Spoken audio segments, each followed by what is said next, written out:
And in the modern period, there's a big emphasis on the anatomical locations and nature of the acupuncture points. Everybody wants to describe that, but originally they weren't. They were nothing to do with the local anatomy. They were described in relation to the movement of qi.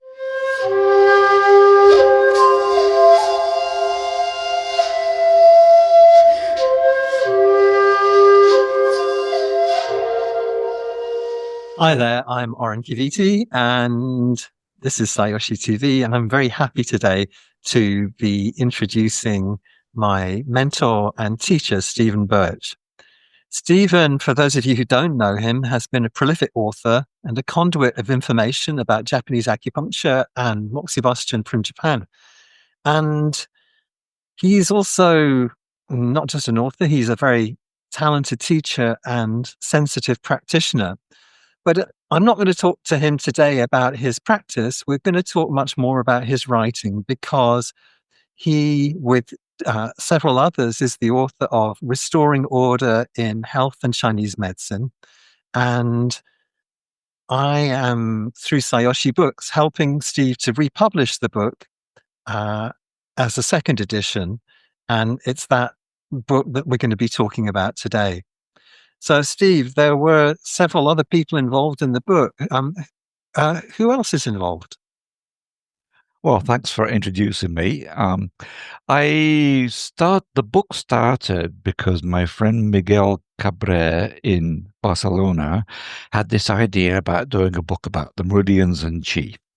And he said, "Oh, do you think we can approach people like Paul Unscholt and people like, these academics to write?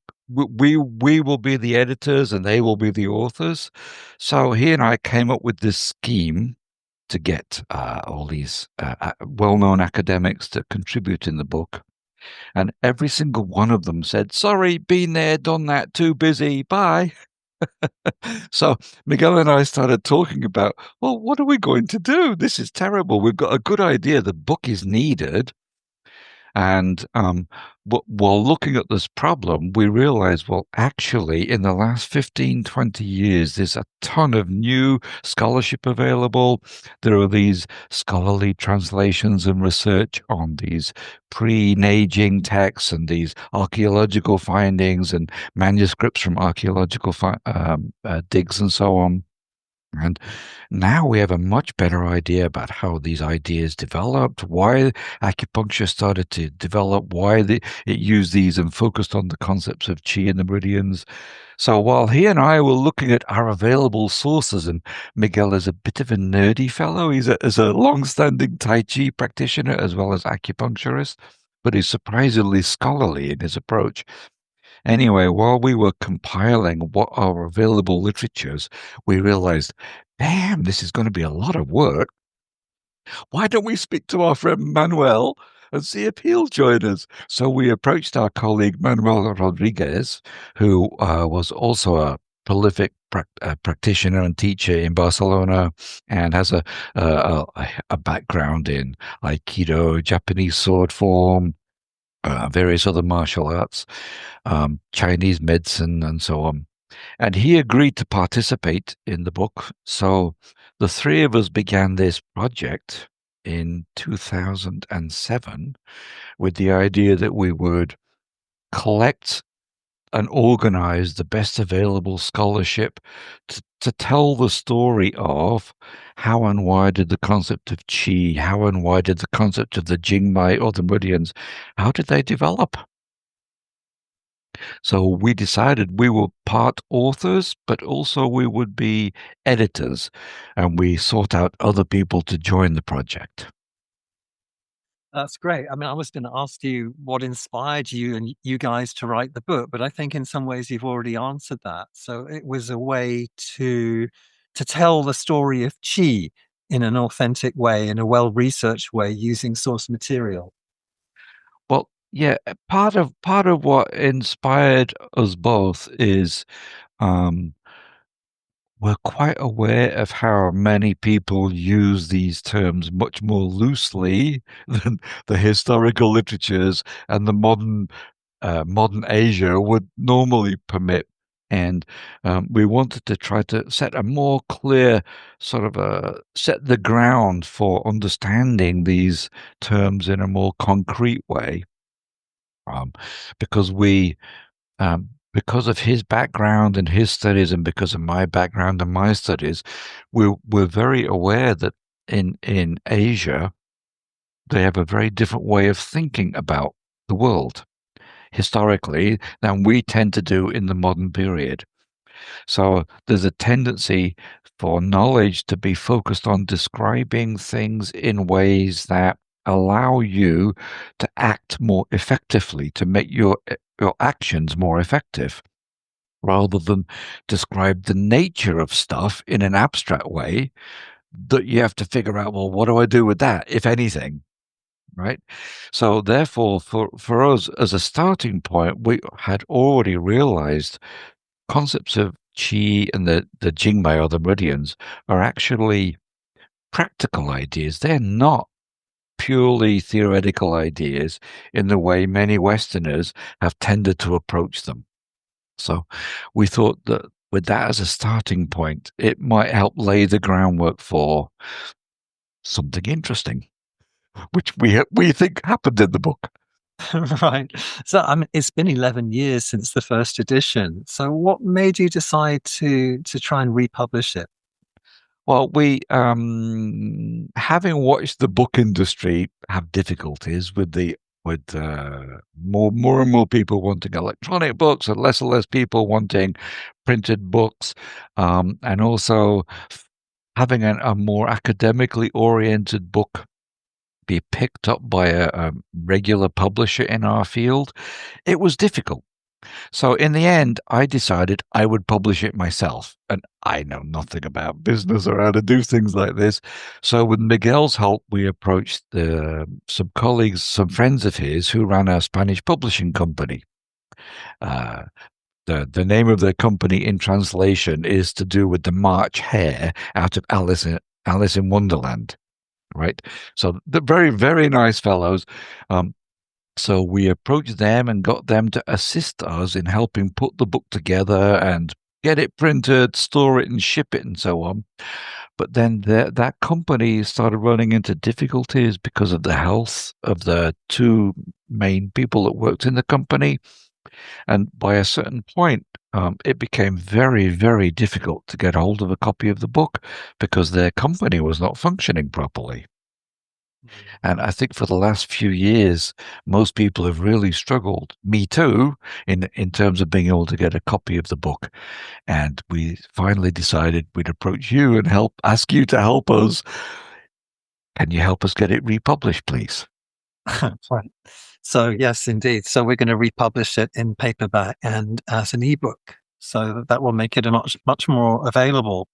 So is there anything new in the second edition that you'd like readers to think about or to know about? Well, the main body of the text is the same as the first edition. The introductory materials are a little bit different. Um, what's really novel is, in order to, because Miguel's brain never stops working and he's constantly researching this stuff, um, he's been thinking really deeply about how how do we engage you? What's the process of how you go about doing these tricky, difficult, sensitive things? Um, he um, he started writing some interesting things about this since the book was published, and we've written a piece that is a free downloadable essay that comes with the book, and it collects his quite, in my opinion, brilliant ideas and insights into this process of how we as practitioners, or as people acting in the world, how do we engage chi in our actions? And I came in and wrote the introductory section to his piece as part of that essay to explain, well, how did we get to what he has to say? Where does it come from? And how it relates to and ties into some of the main themes that we cover in the book. So this is definitely something novel and new, because Miguel did it again. He came up with some really good stuff. Apart from Manuel, I mean, we haven't mentioned that Manuel passed away, in fact. So there's Right. only two of the original authors left, Right. sadly. But apart from Miguel and Manuel, there were a lot of other contributors as well. Can you tell us a little bit more about those collaborations and also what they contributed to the book and how you managed it all? Um, well, yeah. Mm, the my friend Deanne Summers, who worked in the practice with me in Amsterdam, my wife and I in Amsterdam, um, she got really interested in sinology and philosophy, and she went off and did a master's degree at Leiden University in sinology, and was doing some pretty amazing work. Did some really quite thorough studies of Chinese medicine, the background of Chinese thinking. So it was natural to approach her and say, "Would you like to contribute to the book?" And her contribution was to focus on this concept of the superior person or the superior practitioner, which is an important theme in Chinese thinking. What the expert can do versus what the beginner needs to do to get started, right? So she focused on the theme of the superior practitioner, and I think she did a pretty nice job with that. And we also approached Charles Chase, the late Charles Chase, my one of my oldest friends, and also Dan Bensky. I'm sure everybody listening has heard of both of them. They had been looking at a passage in the Ling Shu that described about needling techniques. And in fact, this is a passage that about needling techniques. It's 18 important sentences that's considered to be like this is the core of what's involved in doing needling. It introduces needling as a therapy and the fundaments of it. And um, uh, over dinner years before, Miguel and Chip and I were having a discussion about something, and I dragged out my copy of the Ling Shu and I said, "Look, I think it's in here in this passage in the Ling Shu. Have a look at this." Um, Chip got totally turned on by this and went off and started deeply researching and investigating to translate those 18 lines. And he dragged in Dan Bensky to help him with that so they could do a really thorough scholarly job. Anyway, um, they had already been working on that while we were thinking about and working and doing the book. So we asked them, could you please contribute that essay you did about this needling for the book? So that's also a chapter in the book. Chip Chase and Dan Bensky happily contributed this essay they'd been working on. And really what's important about that section of the chapter one of the Ling Shu, the section that they translated, is it looks as though most other chapters in the Suen and Ling Shu that talk about needling are commentaries on the passage that they focused on. This is probably the oldest section describing the kneeling, and it covers some quite juicy materials, as you'll see when you see the book. They did an excellent job. And the other contributor I approached was I'm a little bit of a scientific fellow, and people know me because I've also been involved in scientific research for more than 30 years and published a lot of papers. Um, but I wanted to have a discussion about if you're going to do scientific studies about chi and the meridians, what might be involved in how you do that.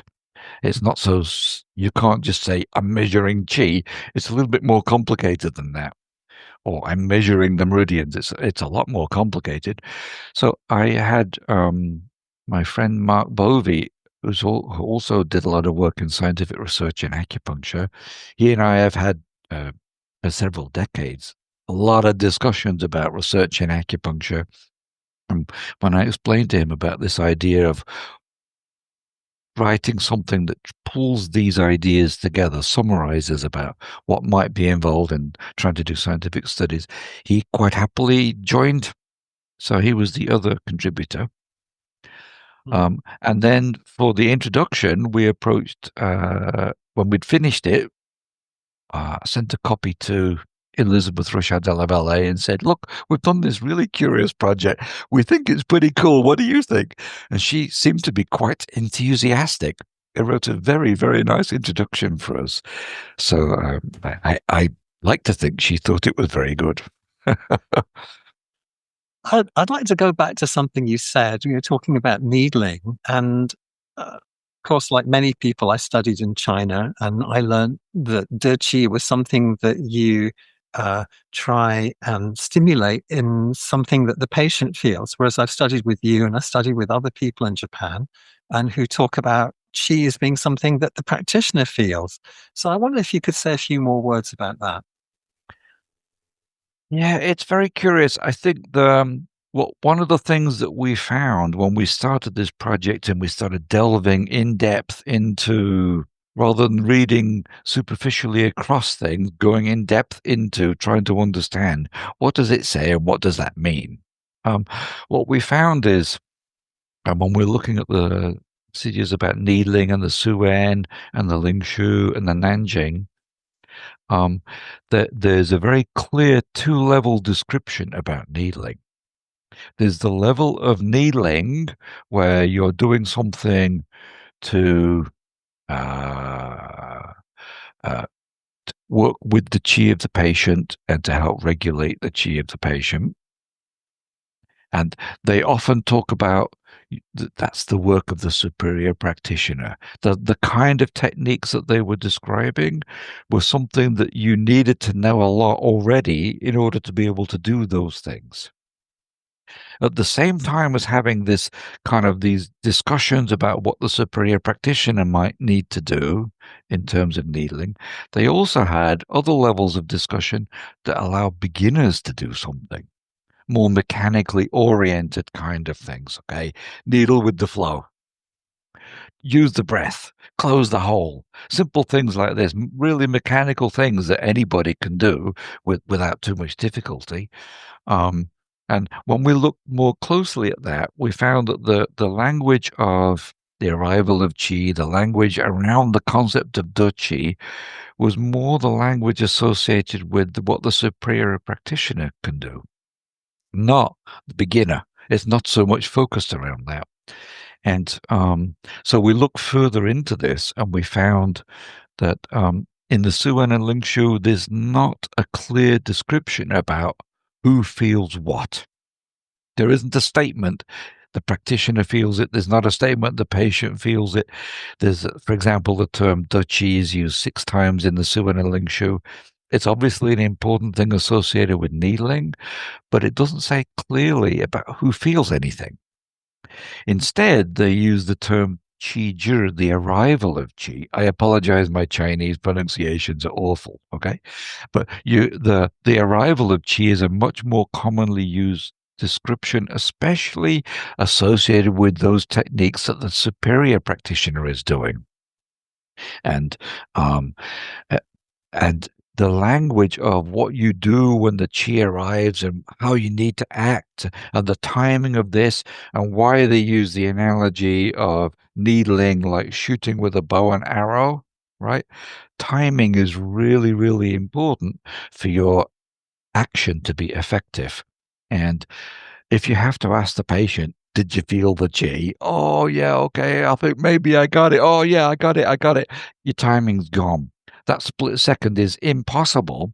So we think that probably, although they didn't say it, in the Neijing, it must have been the practitioner that would have been feeling the Qi because if you got a snoring patient on the table and you ask them, did you feel it? The timing goes completely. It doesn't work. But then we found when you look at the Nanjing, chapter 78 and chapter 80 of the Nanjing explicitly say it's the practitioner that feels the qi. And this is something that the superior practitioner could do, not the beginner. So the concept of de qi is very important for the successful practice when you're trying to engage the qi of the patient directly with your needle. Unfortunately, what they described in the Han Dynasty in the Neijing and Nanjing was it looks like they focused on this cultivated state of the practitioner. The experienced practitioner is able to do that, whereas a beginner is less able to do that. So it's not right to focus on trying to do it. Instead, we have these mechanical things that you can do, which any beginner can reproduce. And in fact, when you look at how acupuncture came back to life in Asia in the middle of the 20th century, right? I'm sure you're all aware that traditional East Asian medicine, Chinese medicine, all went through major decline in China, Taiwan, Korea, Japan, went through major decline in the late 1800s, beginning 1900s. And around the middle of the 1900s, especially in the post war period, you see a major rebirth of these medicines. They come back to life. New versions of these medicines, at least, come back to life. But during that phase of re-emergence of acupuncture or traditionally based acupuncture in Japan in the 1930s, with the birth of Keiraku Chiryo in the late 1930s, or meridian therapy, they focused on teaching what a beginner can do because they were all beginners. You can't if you're a beginner, you can't do this difficult stuff. So they focused on the mechanical side of needling and left it for people through their experience and years of practice to figure out these more difficult side, so they could eventually become superior practitioners. You also find the same thing happening in China in the 1950s. There's a needling technique of inserting and lifting and thrusting and rotating the needle so that you maximize, or you create this sensory stimulation. That's what any beginner can do. That everybody can do it. That's not so difficult. Um, and in fact, we tracked down articles coming from Chinese professors from the late 90s, early 2000s, saying, look, in the 1950s, we described Duchi like this because we needed to teach a lot of people. And it was a good teaching method to describe it like that. But now you've been practicing for a while. Please don't confuse the sensory stimulation with Duchi. Okay? Duchi is a subtle, difficult thing to do with what the practitioner feels. I even wrote a scientific paper about this, published in 2015, pointing this out. It's one of the only papers I've written that nobody cites. It's horrible. I guess the scientific community is not quite ready for that part. Okay, Steve, thanks very much for that answer, because I think that clarifies a lot about this controversy about Qi, which is that it's kind of one thing here and another thing somewhere else. And in fact, what you're saying is it's the same thing, but it's kind of aimed at different levels of competence. And so, if you're an expert, you can feel the arrival of qi in your own body. Whereas if you're a novice, then you need to initiate it and get feedback on it from your patients. And I think that's a really nice way to differentiate it. Or not only gradually through clinical experience. For example, Denmei Shudo, who is a very famous, one of the leading experts in meridian therapy in Japan, in one of his books, he wrote that it took him 30 years to figure that out. When I saw him in a workshop in Rottenburg in Germany in 2011, at the end of the workshop, after teaching his amazing needling techniques, he said, okay, now in about 10 years, some of you can start being able to do this. Obviously, people didn't like to hear that, but there's a clear recognition about, with if you have exposure to a kind of specialized training, like a 5-year live-in apprenticeship, where you live with the teacher for 5 years and study with them every day, 6 days a week. In 5 years, you can learn that stuff very intensely like that, but otherwise, it can take a while on your own in clinical practice. There are a few exceptions. For example, in the Toihari system, they've developed specialized techniques to help you focus on learning those more refined, more difficult aspects of needling. I think there's also some other practitioners who've also been looking at how do you focus on learning those things. Well, thank you, Steve. I think we should take a break, or at least I think I should take a break, because you have a presentation that you want to talk about, Right. where you're going to Right. talk about some of the central themes of the book. And I think that would be nice to have here. Okay. Then if you just bear with me for a moment while I upload the presentation. And so the book we called it Restoring Order in Health and Chinese Medicine. And the subtitle is Studies of the Development and Use of Qi and the Channels or Meridian System.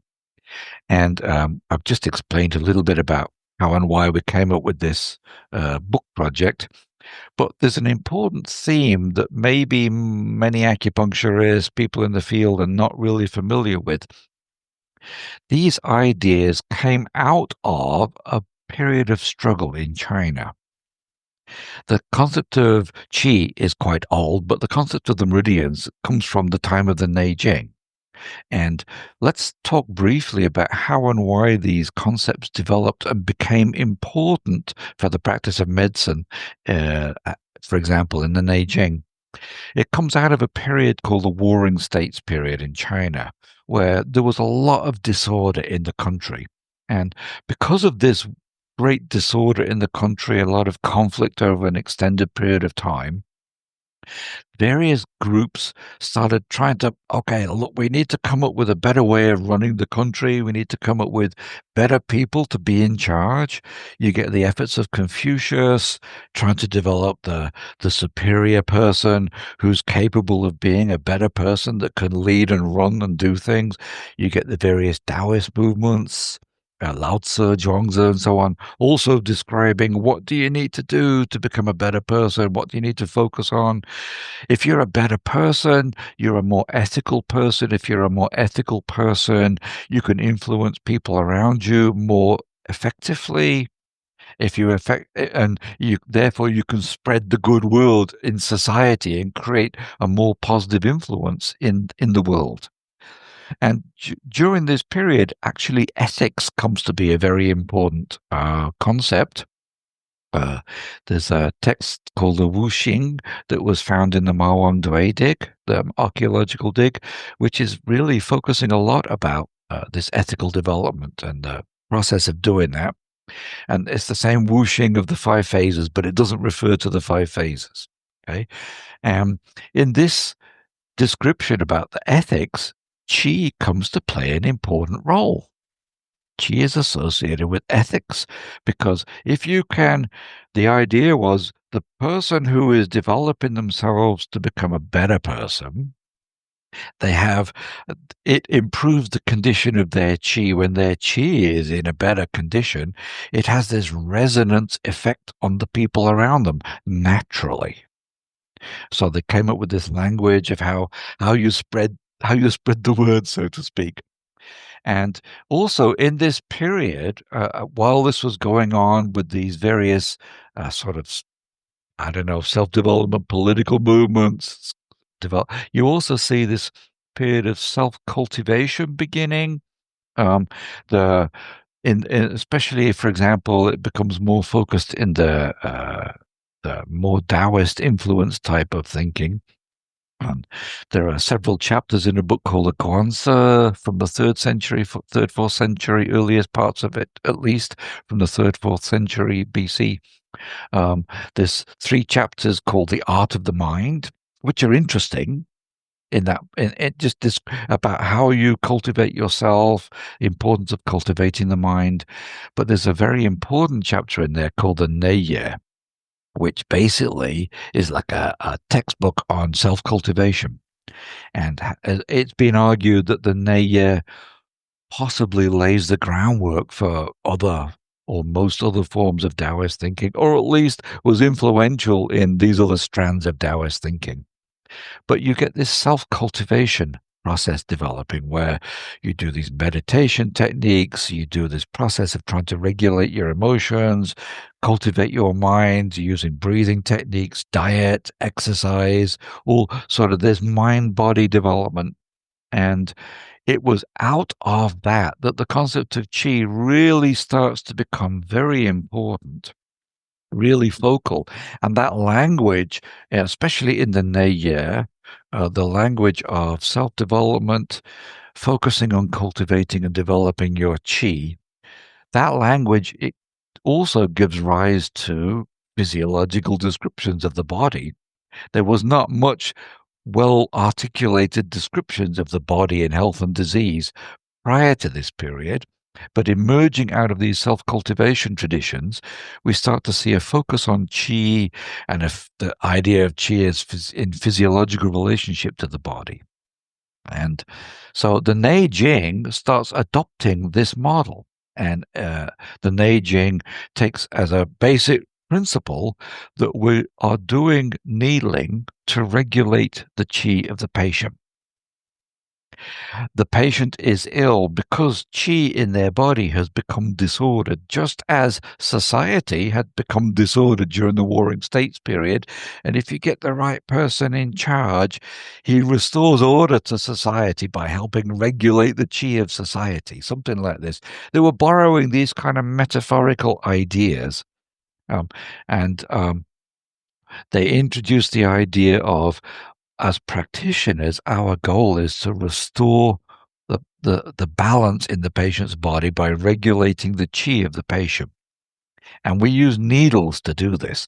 They describe 9 kinds of needles, as you can see in the picture.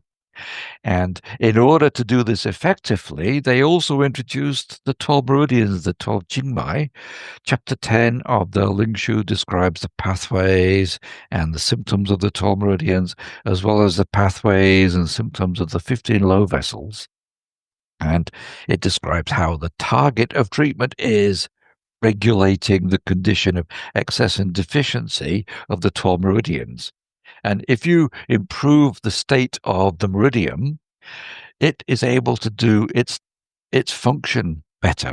And one of the primary functions of the meridian is to help regulate the systems inside the body. So if with a needle you can successfully regulate the 12 meridians by tonifying those that are deficient, by draining those that are excess, and restore a balanced system of 12 meridians where there's little or no excess and deficiency, it helps naturally improve the functioning of the internal systems. So this model emerged in the Neijing, and in order to do this even more effectively, they introduced, as I said before, they had 2 levels of description. One for the beginner. Okay, if you're just starting out, you're just learning this stuff. Here are some simple ideas about needling in order to create this movement towards less deficient meridian, this movement towards less excess meridian, this movement towards a more balanced state of the 12 meridians.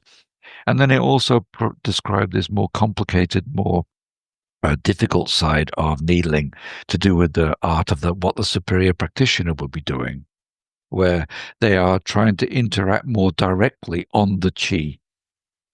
For example, I mentioned already about the concept of De Qi is in the Nanjing 78 and Nanjing 80. De Qi is something that the practitioner feels, not the patient. It's actually worse than that. Because Nanjing 78 is a chapter that's describing, okay, you figured out what points you want to needle. Now you need to prepare the point before you needle it. So with your hands, you palpate the point, and then when the qi arrives, the qi, then you insert the needle to accomplish the goal of tonification or the goal of draining. So this is the language of the expert practitioner, is that this language of De Qi it's already to do with making contact with the patient at the acupuncture point. And if you're familiar with the language of the terminology they have in the Neijing and Nanjing, especially in the Neijing, about the meridians and the acupuncture points are called qi holes, qi shui, qi points. And the Ling Shu chapter 1 has this passage that describes the nature of the points. The points are places where qi moves, comma, they are not to do with local anatomical structures. So being able to find and work with the qi of the patient by contacting the point allows you to more effectively needle. This is the language of the superior practitioner, and it's not something you can just do. You got to have special experience or training, right? And um, this language of needling borrowed from the early self-cultivation literatures. If you want to do this stuff, what the superior practitioner can do, you have to be the same state as the superior person that's described in this self-cultivation literatures. Um, and in fact, Charles Chase, found a passage in the in Ling Shu chapter 9, that describes the state of the practitioner in order to more effectively needle. And he shows in an essay that he wrote in 2007, I think it was 2005, 2007, he shows that it borrows virtually explicitly from this passage in the Neye about the state of the practitioner doing these self-cultivation practices. It's almost identical language. Actually, in a funny aside, there's a passage. Vivian Lowe, who's a scholar in London, um, she found a passage in the Ling Shu about how qi arrives at the tip of the needle, and she says, "Oh my God! When you look at this passage in the He Yin Yang is a text that was found in the Ma Wang Dui archaeological digs, and it's a text about sexual practices." And it describes how when the male person is doing their thing, and at the point of orgasm, the chi arrives at the tip of the penis, and it borrows exactly the same language when he describes the arrival of chi at the tip of the needle. I'm sorry, guys. Don't think about it when you're needling, okay? But you can see in these two passages that the language of needling borrowed from the self-cultivation literatures. Okay. And it's to do with the practitioner needs to also have this kind of altered state in themselves. I mean, not like mind altering like LSD, but the body mind needs to be relaxed. You need to have this internal state. You need to have the certain kind of focus, the ability to do certain things. It's not to do with this, with the needle. That comes later. Okay. So, anyway, and as I said, this is something, Dochi is something the practitioner feels. So, this takes specialized training or just a lot of practice and experience and focusing on what you're doing so that you can figure these things out and learn to understand. Oh, yeah, when I feel this, that's the right time. This is the right thing. Your imagination doesn't substitute. You have to learn this stuff. Anyway, as these concepts, as these methods were developed in the Neijing and then articulated more clearly in the Nanjing, you find that the meridians and the concept of qi in the meridians, they just gradually evolved. Different people over time, writing in different centuries in China and then later in Japan and Korea, and writing in different textbooks, they had different understandings of these things, and you see concepts of qi and the meridians evolving and taking on different meanings, different uses. For example, one of the things that you see is the concept of qi becomes more focused on a physiological description, and this is very helpful for herbal medicine practitioners to focus on this in this way, because with this more detailed description of qi in relation to physiological functioning, it allows for more refinement of how to use the herbs to affect that. Different herbs affect different kinds of functioning. Um, Also, the meridians came to understand. People came to understand the meridians in different ways. For example, after the Han Dynasty, Huang Fumi, who is the author of the Zhenju Jiaijing, or the ABC of acupuncture textbook, written about 282 AD, BCE. He complains at the beginning of the book, "Oh, these damn acupuncture points. The Neijing doesn't really clearly describe where they are. They're really frustratingly difficult. So I'm going to state really clearly where they are." So he focuses on anatomical descriptors to help you find where the points are. And during a period That would maybe work for a while, but then there's a period of several centuries where acupuncture became known as a deadly therapy. We think people were using non-sterile needles and causing infections, or they were inserting deeply and causing damage. People were not understanding about safety issues very well. But then it was a Song Dynasty emperor commissioned Wang Wei to write the Bronze Statue textbook.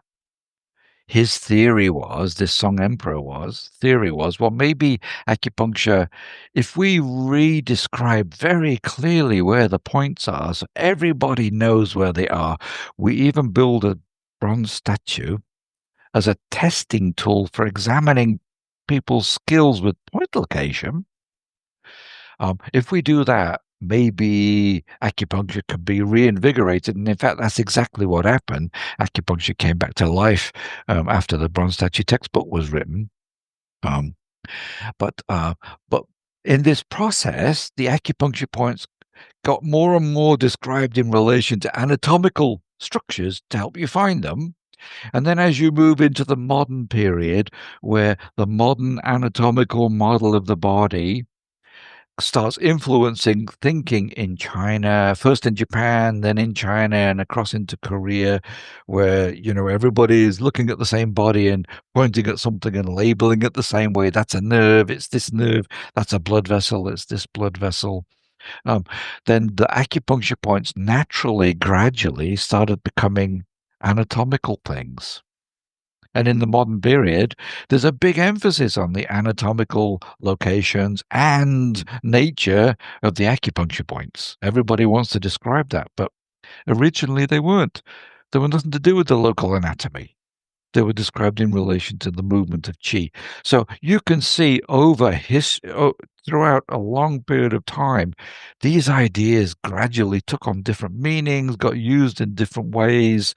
One of the things that happened over time is those who were reading the Neijing, those who were reading the Nanjing closely, might have focused on the meridian system, the 12 meridians, as a main target for diagnosis and treatment. Our goal is to regulate the qi of the patient.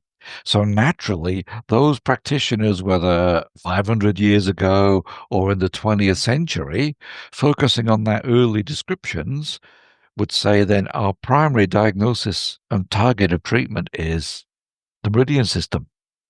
This is what you see happened with meridian therapy, Kerokochiryo, in the just pre-war period in Japan. Um, but there are also people that have been practicing acupuncture alongside herbal medicine or with herbal medicine, and where you find that the theories that have guided herbal medicine practice, but are less emphasizing on acupuncture and the meridian system. They're more focusing on the body fluids and the internal organ systems where the herbs act directly. Um, Maybe the meridian system, it plays a secondary role for some herbalists, and then there are also some practitioners who practice the two together extensively, where you get this congruent description of herbs and uh, acupuncture, and a physiology description of the body that places a higher art where the meridian system is given a little bit more emphasis than someone who's only an herbalist and doesn't use acupuncture, where the meridian system is given less emphasis naturally, because acupuncturists stick needles in the meridians. So if you're doing more acupuncture, you need to pay attention to that more. So you see that the role of the meridian system throughout history in the whole area in Asia, moving into the West in the 20th century in particular, the meridian system plays more or less role and is more or less focus for the target of treatment. Okay. And qi is one of the things that's happened with the concept of qi is very curious because, well, what you see when you look at the early descriptions, the language of qi and how it came to be used in the early medical literature, basically, by the time of the Neijing, an important theory was a kind of cosmological idea. Everything's made of qi. There's nothing special about it. Everything's qi. You've got this swirling mass of unborn undifferentiated stuff. The light part goes up to become heaven. That's the light chi rises up to become heaven. The heavy chi settles down to become earth, and so on. And then out of the interaction of heaven and earth, the humans are created. So everything is born of this single undifferentiated chi. It's everything. But when you get into the medical literature, you find you have to differentiate it. You can't just talk about chi and chi and chi. You've got to label it as the chi over there, the spleen chi, or the chi over there, the meridian chi, or the chi that protects the wei chi. You get these different kind of chi described, right? So you get this. You see the term chi. It can be used only as a single standalone term, or it can refer to, or you can differentiate it into lots of different things, and maybe all those different subsets are really the same. They're just strands of the same web, if you will, right? And um, what happened is in the modern period, um, many people, especially in the West, who don't really understand about the history of Asian thinking, they don't understand about the nature of thinking in Asia, they don't understand about the history of Qi and the meridians and how these concepts would rise and fall in importance in different themes and different styles of practice over periods of time.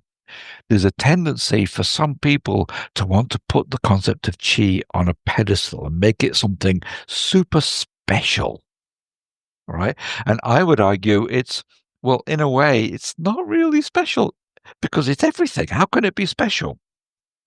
It's more that in order to work more directly with the chi, you need to do these you need to either be a very experienced practitioner who's figured out how to do that, or you need specialized training that has gradually helped you understand how to do that in a more accelerated way than figuring it out on your own.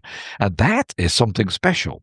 I mean, I'm very fortunate. I've had a number of teachers who have between 45 and 60 years of clinical experience.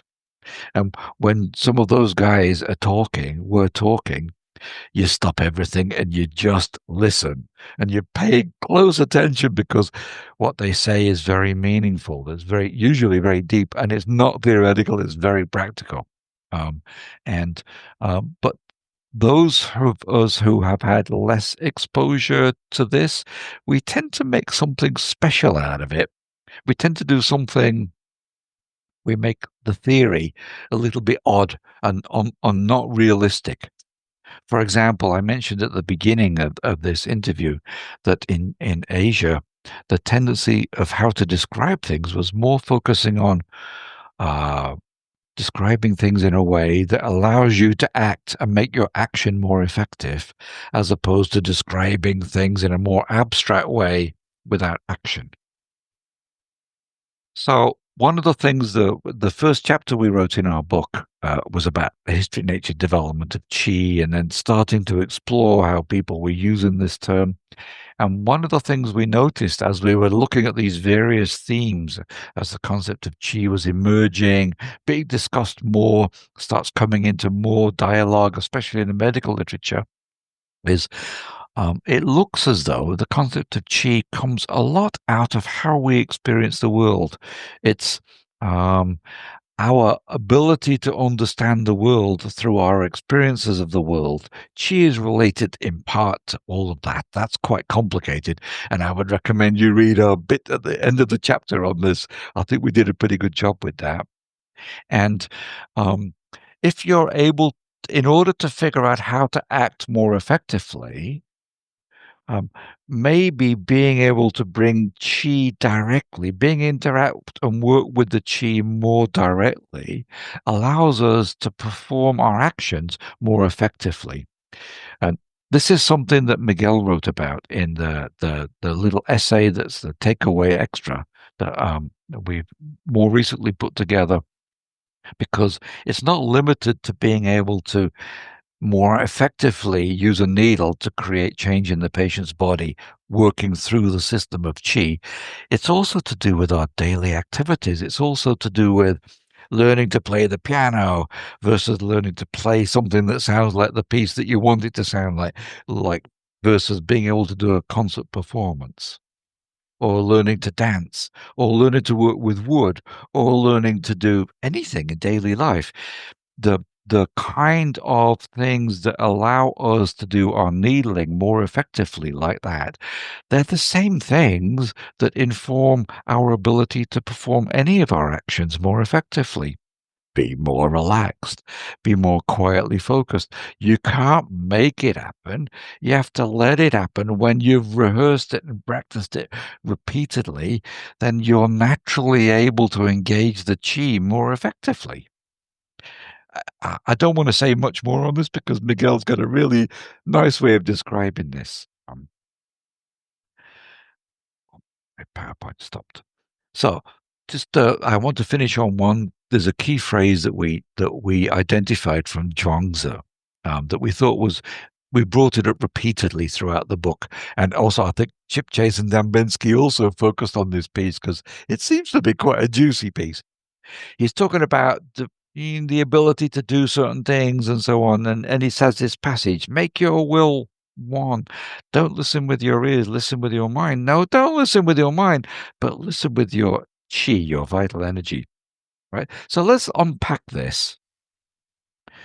Make your will one. Don't listen with your ears. Well, this is really listening with the ears is what you do. Okay, I'm listening. I don't do anything special. My ears are open, they're unplugged. I can hear what you're saying. And then when I'm acting, what it means, this is the work of the beginner. If I'm acting, I'm the work of the beginner. I'm kind of trying to figure out, okay, what do I do? How do I do this? Right? It's more the beginner's actions. Listening with your mind as a higher state of functioning is, I'm no longer listening with only my ears. My sensory perception of the world has changed. I'm listening with the mind, and I'm more engaged in all the actions. I'm able to do it routinely. This is more the work of the experienced person who doesn't have to think about what they're doing. They just do it, and their hands know what they're. It's like a body mind action. You just know what you're doing. You can do it. Like if you listen to somebody playing the piano and they have to stop and think, where does my pinky go now? It doesn't sound very good, does it? This person is able to play the piano and it's already sounding pretty good, right? There's no hesitation. It's just you're acting smoothly. And then don't listen with your mind, but listen with your vital energy, your chi. This is the work of the super expert, the person, the very rare person who is able to perceive the world around them, perceive the things they're acting on through their chi. And by perceiving through their chi, since everything is chi, you're interacting directly with it. There's no separation anymore. You're one with it, if you will. And as I said, I've been fortunate to study with practitioners with decades of experience who can do things that I can only dream of, that I can hope one day I can do it. I've been to concerts listening to this pianist make a piano sound like something. I just can't imagine how you can make such beautiful sounds with your hands like that. That's not the work of everybody. This is the work of the true expert, right? The one who's really gone beyond, right? Um, and then this listening with your ears stops with the ears, the mind stops with recognition, but vital energy is empty and waits on all things. This is one of the key themes of the book, is finding that quiet stillness, that emptiness, to allow you to be able to contact and work more directly with your chi, on the chi. That's the highest level of action, being able to do that in a chi-based model. And I think for there, I'm going to stop. Thank you so much. I mean, you remind me of something that Hal Elrond said. He was the author of the Miracle Morning Routine. And he said, everything is difficult before it's easy.